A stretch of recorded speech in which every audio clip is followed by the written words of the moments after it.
अखिलेश यादव रणनीति बनाने में चूके, क्या पार्टी पर कमजोर हो गई पकड़? क्या अखिलेश यादव ने मान ली हार? राज्यसभा चुनाव को लेकर पार्टी में हुई फूट, जीती बाजी हारी समाजवादी पार्टी, बीजेपी ने कैसे पलट दिया राज्यसभा का खेल? उत्तर प्रदेश में अखिलेश यादव के सामने चुनौती काफी बढ़ गई है। राज्यसभा चुनाव को लेकर अखिलेश यादव की रणनीति पर सवाल उठने जाने लगे हैं। भले ही अखिलेश अब कार्रवाई की बात कर रहे हों, उनके चाचा शिवपाल यादव बागी विधायकों को भटकती आत्मा और रामगोपाल यादव को कुरमुत्ता कहकर संबोधित कर रहे हों, लेकिन पार्टी को एकजुट रखने में नाकामयाबी का सहरा तो अखिलेश यादव के सर ही बंधेगा। संख्या बल के आधार पर सपा आराम से 3 उम्मीदवारों को जिता ले जाती, लेकिन भारतीय जनता पार्टी की सधी हुई राजनीति ने पार्टी को हार की तरफ धकेल दिया। अखिलेश यादव को लेकर अब कहा जा रहा है कि उन्हें लड़ाई सही तरीके से लड़नी नहीं आती। यही कारण रहा कि पार्टी को बुरी हार का सामना करना पड़ा। इससे पहले भी अखिलेश को यूपी नगर निकाय चुनाव 2023 में करारी हार का सामना करना पड़ा था। इस तरह दूसरे चुनाव में पार्टी हारी है। बता दें कि पिछड़ा दलित अल्पसंख्यक यानी पीडीए की रणनीति की बात करने वाले अखिलेश यादव पर राज्यसभा उम्मीदवारों के सिलेक्शन को लेकर सवाल किया गया। आलोक रंजन और जया बच्चन पर सवाल किए गए।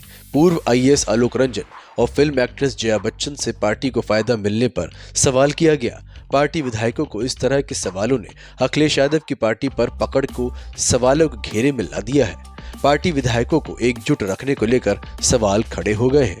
राज्यसभा चुनाव को लेकर भाजपा और सपा की रणनीति बिल्कुल अलग रही। भारतीय जनता पार्टी ने चुनाव से पहले बैठकें की, संगठन के स्तर पर विधायकों को ट्रेनिंग दी गई। सीएम योगी आदित्यनाथ ने डिनर डिप्लोमेसी के जरिए विधायकों को रणनीति समझाई।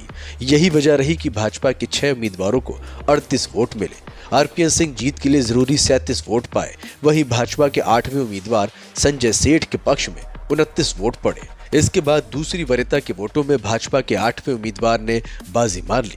सपा की ओर से अखिलेश यादव ने भी डिनर डिप्लोमेसी के जरिए विधायकों को जीत का समीकरण समझाया तो था, लेकिन हार गए।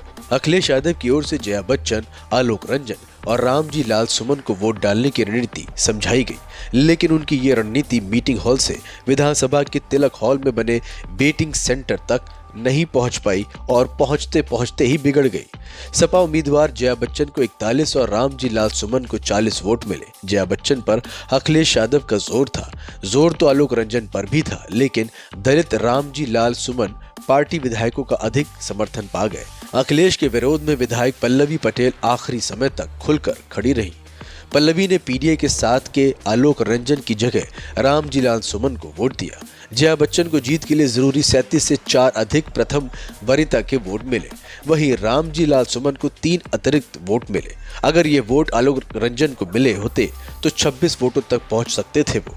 इस प्रकार रणनीति को बेहतर तरीके से तैयार न कर पाने के कारण सपा अध्यक्ष को नुकसान झेलना पड़ा।